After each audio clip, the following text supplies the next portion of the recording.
Teaching is hard. There's this giant book of curriculum expectations for every grade that teachers have to cover every year. There are only 6 hours in the school day, and half of that is going from one place to the other, to recess, to gym, to the library, going to the bathroom, eating lunch. Kids have to sit still and pay attention and concentrate and focus, and they have to learn how to read and write and add and subtract and multiply and divide, and they have to learn about health and science and social skills and communication and more. There are so many curriculum expectations and so little time to get through them all. There are so many suggestions on how you can manage your time, but how do you fit it all in? Brain breaks? Ha! What a waste of time, right? Wrong. Today, I want to talk about brain breaks and why they are a super important addition to every classroom. Salut! Welcome back. And if you're new here, my name's Kate and I'm a Canadian teacher. I'm the creator of the Meta Mindset YouTube channel that makes brain break videos in French. Okay, so let's dive right into it. Why are brain breaks a super important addition to every classroom? A lot of students, check that. A lot of people have trouble sitting still for long periods of time. When I was a kid, I used to get the zoomies. My mom said I would ask if I could take a bike ride around the block and I would zoom around a couple of times before I could relax. I remember not being able to sit still at school. I know my experience isn't unique. A lot of children and adults have attention spans like mine.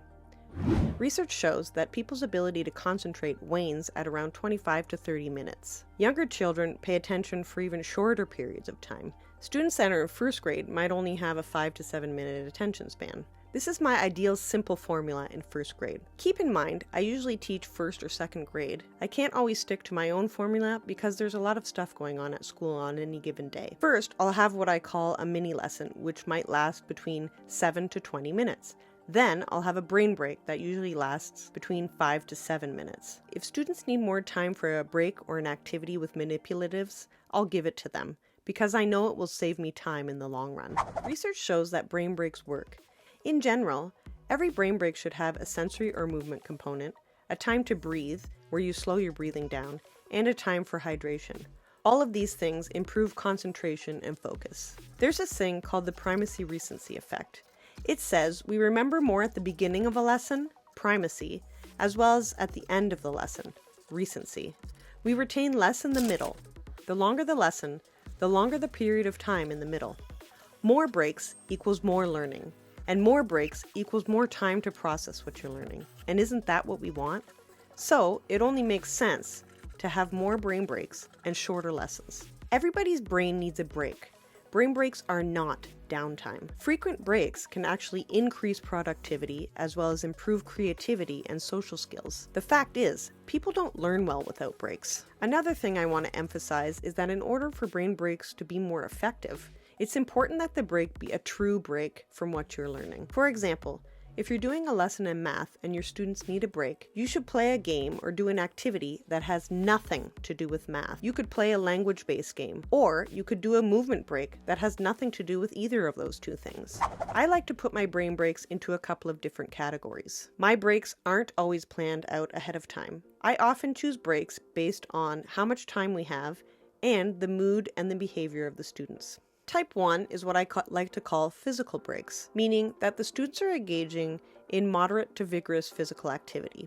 The students are moving and getting their blood pumping. A lot of research shows that these types of breaks are very effective. They can boost neural connectivity, improve memory, mood, and the way your brain is working. It's no mystery that physical activity is good for you. Usually, I use these types of breaks when kids need to be re-energized, or if following this break, I'm going to do a lesson that requires the kids to sit down and concentrate.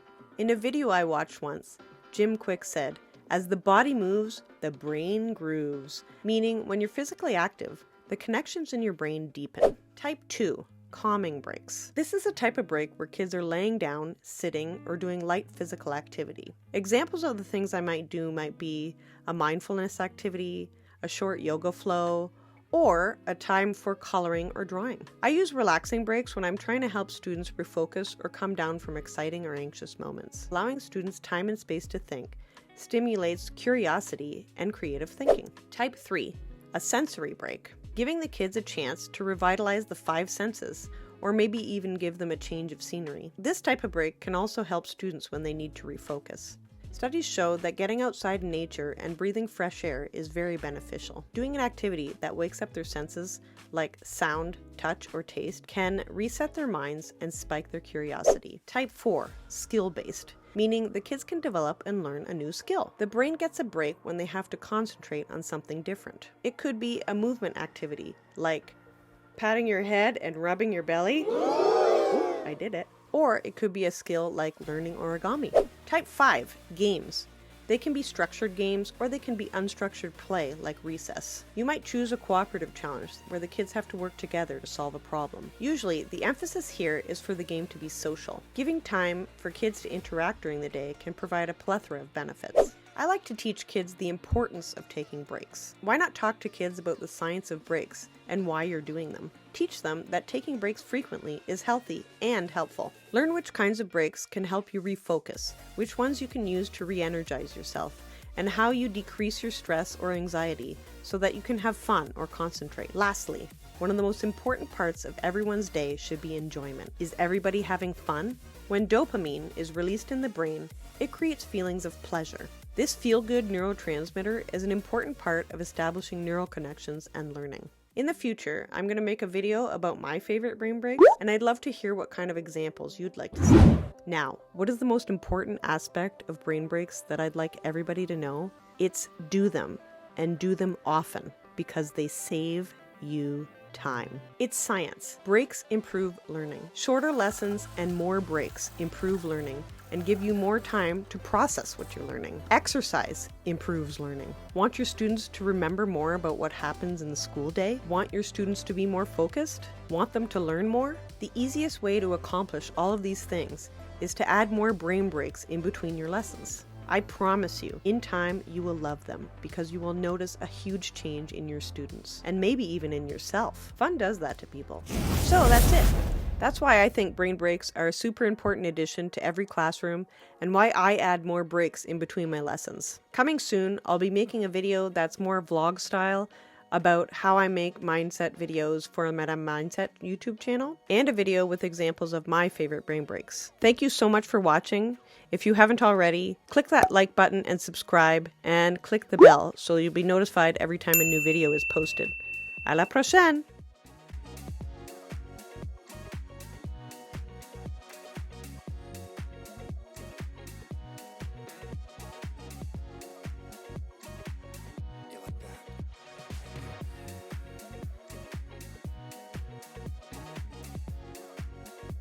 Brain breaks?